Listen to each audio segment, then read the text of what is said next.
اسلامی سیاست میں سے اور ایسے ہی اسلامی ادب اور اخلاق میں یہ ہے کہ باہر سے آنے والے وفود، باہر سے آنے والے نمائندے مختلف قبائل یا مختلف شہروں سے یا مختلف حکومتوں سے، ان کا احترام کرنا چاہیے، ان کا اعزاز و تکریم کرنا چاہیے، ان کے ساتھ اچھا سلوک کرنا چاہیے، جس طرح کہ نبی صلی اللہ علیہ وسلم کیا کرتے تھے، ان کا حسن استقبال کرتے تھے، اور ایسے ہی میزبانی آپ صلی اللہ علیہ وسلم کرتے تھے، اور ان کے ساتھ اچھا سلوک کیا کرتے تھے، جبکہ اس میں کفار بھی ہوتے تھے، مشرکین بھی ہوتے تھے، بلکہ مرتد بھی ہوتے تھے۔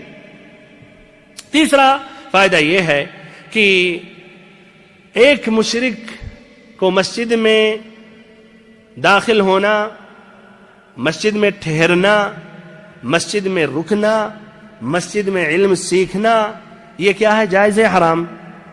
جائز ہے، یہ جائز ہے۔ اور اس کی دلیل کیا ہے کہ نبی صلی اللہ علیہ وسلم نے یہ وفد جو آیا تھا بنو حنیفہ یا ثقیف کا جو وفد آیا تھا، آپ صلی اللہ علیہ وسلم نے ان کے لیے قبہ نصب کیا مسجد کے اندر، مسجد کے ایک گوشے میں، تاکہ وہ قرآن سن سکیں اور صحابہ کرام کو نماز پڑھتے ہوئے دیکھ سکیں۔ تو بھائیوں یہ جائز اور درست ہے۔ ایسے آپ صلی اللہ علیہ وسلم نے وہ وفد جو نجران سے آیا تھا ان کا استقبال یا اس کا استقبال آپ نے مسجد ہی میں کیا تھا۔ ایسے ہی ثمامہ ابن اثال رضی اللہ عنہ کو مسجد کے ایک ستون میں، ایک کھمبے میں باندھا تھا اسلام لانے سے پہلے، جس طرح کہ ان کا واقعہ بہت پہلے گزر چکا۔ تو ایک مشرک اور بدرجہ اولا ایک کتابی یہودی یا نصرانی اگر مسجد میں داخل ہو رہا ہے یہی اسباب کی وجہ سے تو اس میں کوئی حرج نہیں ہے۔ ایسے ہی اگر اس میں کچھ کام ہے اس کا بنانے کے لیے، اصلاح کرنے کے لیے، تو یہ بھی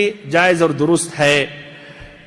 چوتھا فائدہ یہ ہے کہ دوسرے ملک سے جو قاصد آتے ہیں، جو سفراء بن کر آتے ہیں، ان کا قتل کرنا، ان کو قتل کرنا یہ ناجائز ہے۔ جس طرح کہ، لیکن یہ بات شاید چھٹ گئی، آپ صلی اللہ علیہ وسلم کے پاس مسیلمہ کذاب نے دو کو بھیجا، ایک ابن اثاثہ اور ایک دوسرے کو جس کا نام تھا ابن نواحہ۔ یہ دونوں کو بھیجا تو نبی صلی اللہ علیہ وسلم نے کہا کیا تم شہادت دیتے ہو کہ میں اللہ کا رسول ہوں؟ تو ان دونوں نے کہا کہ میں یا ہم شہادت دیتے ہیں کہ مسیلمہ اللہ کا رسول ہے۔ تو اس پر آپ صلی اللہ علیہ وسلم نے کہا آمنت باللہ ورسولہ، میں نے اللہ اور اس کے رسول پر ایمان لایا، اگر میں کسی قاصد کو قتل کرتا تو تم دونوں کو قتل کر دیتا۔ تو آپ صلی اللہ علیہ وسلم نے نہیں قتل کیا، جبکہ انہوں نے ارتداد ظاہر کیا اور ظاہر انہوں نے کیا کہ مرتد ہو گئے، تب بھی آپ صلی اللہ علیہ وسلم نے قتل نہیں کیا۔ تو یہ بھی بھائیو ایک یہ اسلامی یہ سیاست ہے جس کے تحت یہ سفراء کو یا باہر سے آنے والے قاصدین کو قتل کرنا کسی بھی حال میں جائز اور درست نہیں ہے۔ پانچواں فائدہ یہ ہے کہ مردوں کے لیے سونے کے کنگن یا کڑے یہ بھائیو یہ بھلائی کی علامت نہیں ہے بلکہ شر کی علامت ہے۔ اور آپ صلی اللہ علیہ وسلم نے جب یہ دیکھا تو اس کی تعبیر کیا کی کہ یہ دو کذاب ظاہر ہوں گے، تو اس طرح مردوں کے لیے تو یہ جائز بھی نہیں ہے پہننا سونے کا یہ کنگن یا ایسے ہی کڑا، بلکہ کڑے سونے کا نہ ہو تب بھی اس میں یعنی عورتوں کی مشابہت ہے یا کفار کی مشابہت ہے۔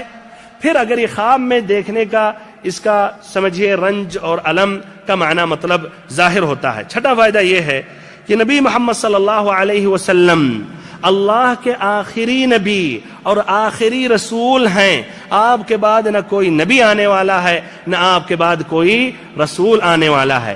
یہ بات واضح ہو جانے کے باوجود اس پر تمام امت اسلامیہ کا اتفاق ہے، ہر فرقے کا اتفاق ہے، تمام جتنے بھی فرقے ہیں اسلام میں تو ان کا اتفاق ہے کہ نبی صلی اللہ علیہ وسلم آخری نبی ہے، نہ آپ کے بعد کوئی نبی آنے والا نہ کوئی رسول آنے والا۔ تب بھی بھائیو یہ دعویٰ کرنے والے نبی صلی اللہ علیہ وسلم کے آخری زمانے سے ظاہر ہونے لگے اور ابھی بھی بیچ بیچ میں ایسے جھوٹے نبی بن کر ابھرتے ہیں، نکلتے ہیں اور لوگوں کو گمراہ کرتے ہیں۔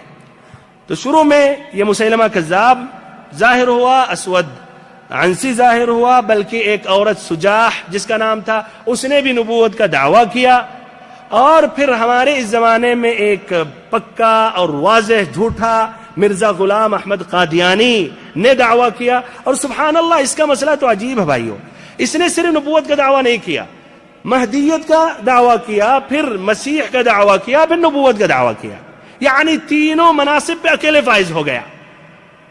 اور یہ خطرناک، یہ قادیانی اس طرح خطرناک ہوتے ہیں، شروع میں کہتے ہیں یہ مہدی ہے، مہدی منتظر، اور ہمارا بھی عقیدہ ہے کہ آخری زمانے میں مہدی آئیں گے جن کا نام محمد بن عبداللہ ہوگا، وہ نبی پاک صلی اللہ علیہ وسلم کے خاندان سے ہوں گے، اور وہ حسن ابن علی ابن ابی طالب رضی اللہ عنہ کی نسل سے ہوں گے، دوبارہ وہ اسلامی حکومت کو زندہ کریں گے اور نبی صلی اللہ علیہ وسلم کے نہج پر چلیں گے اور پورے مسلمانوں کو چلائیں گے۔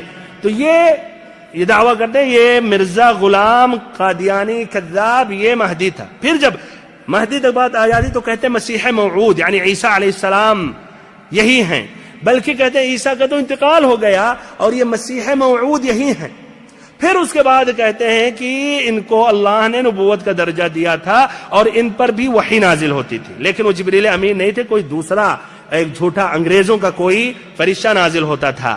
ہمارے بھائیو مسئلہ واضح ہو جانے کے باوجود یعنی بے شرموں کی تعداد بہرحال اس میں زیادہ تو نہیں ہے، اس لیے کہ اس کے لیے ایک زیادہ یعنی بے شرم ہونے کی ضرورت ہے، اور ایسے مجرم ہونے یعنی اس کے اندر ایک جرم یا ایک بڑا مجرم جو ہوگا بے شرم ہوگا جس کے اندر کوئی حیا نہ ہوگی، یہ جرأت کر کے وہ دعویٰ کرے گا کہ میں نبی ہوں، اس لیے ان کی تعداد بہرحال بہت کم ہے۔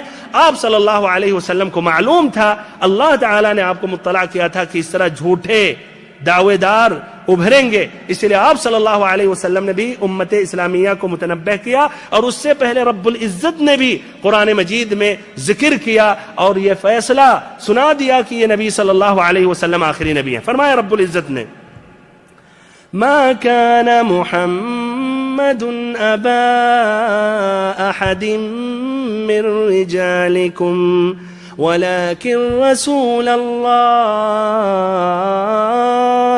وخاتم النبيين وخاتم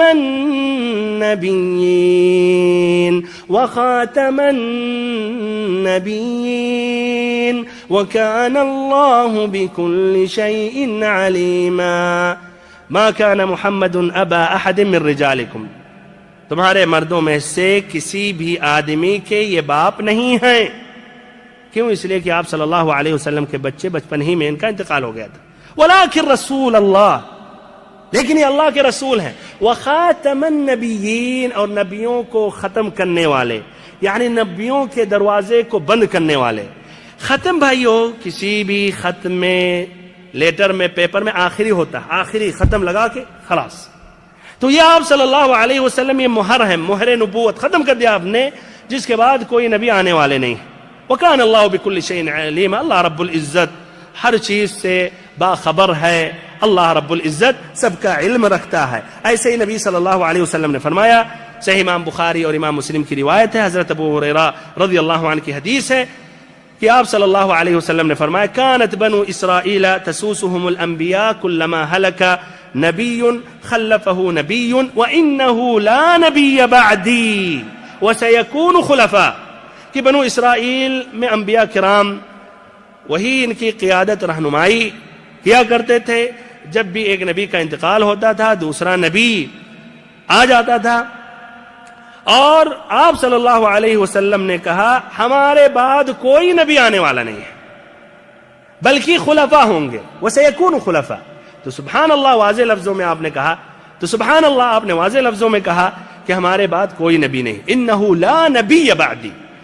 ایسے ابو داؤد ترمذی ابن ماجہ کی روایت حضرت ثوبان رضی اللہ عنہ سے مروی ہے، آپ صلی اللہ علیہ وسلم نے فرمایا ان اللہ زوالی الارض، ایک لمبی حدیث ہے، اللہ تعالیٰ نے زمین کو ہم پر پیش کیا، پھر آخری میں فرمایا وَإِنَّهُ سَيَكُونُ فِي أُمَّتِي كَذَّابُونَ ثَلَاثُونَ كُلُّهُمْ يَزْعُمُ أَنَّهُ نَبِيٌّ وَأَنَا خَاتَمُ النَّبِيِّينَ لَا نَبِيَّ بَعْدِي، کہ ہمارے اس امت میں اس طرح 30 جھوٹے کذاب ہوں گے جو دعویٰ کریں گے کہ ہم نبی ہیں، جبکہ ہمارے بعد کوئی نبی نہیں ہے، لا نبی بعدی۔ اس کا کیا معنی بھائیو؟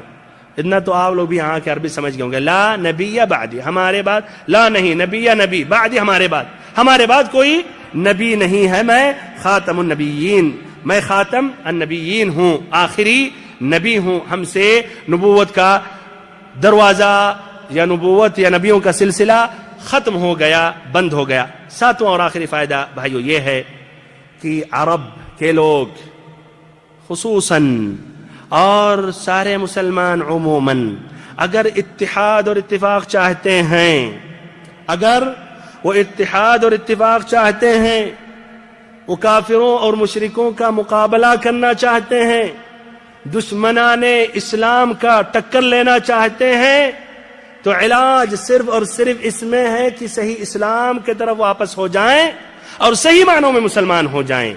اور صحیح اسلام واضح ہے, قرآن اور حدیث میں ہے, اس کے علاوہ کوئی اور راستہ اور ذریعہ نہیں ہے.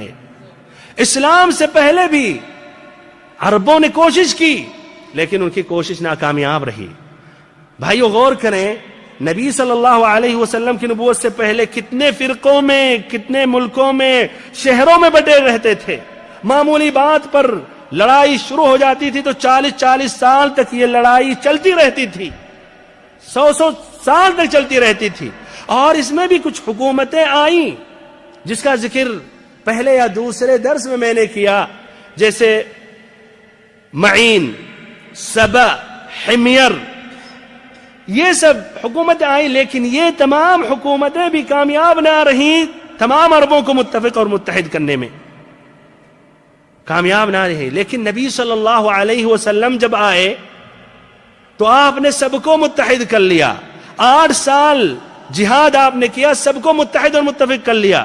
کس طرح بھائیو کیا؟ اسلام سے, قرآن اور حدیث سے. تو بھائیو اسی میں اتحاد اور اتفاق ہے. اس کے علاوہ جو اور کوشش کر رہے ہیں تو اپنا وقت برباد کر رہے ہیں. اللہ کے لیے اپنا وقت کسی اور چیز میں صرف کریں.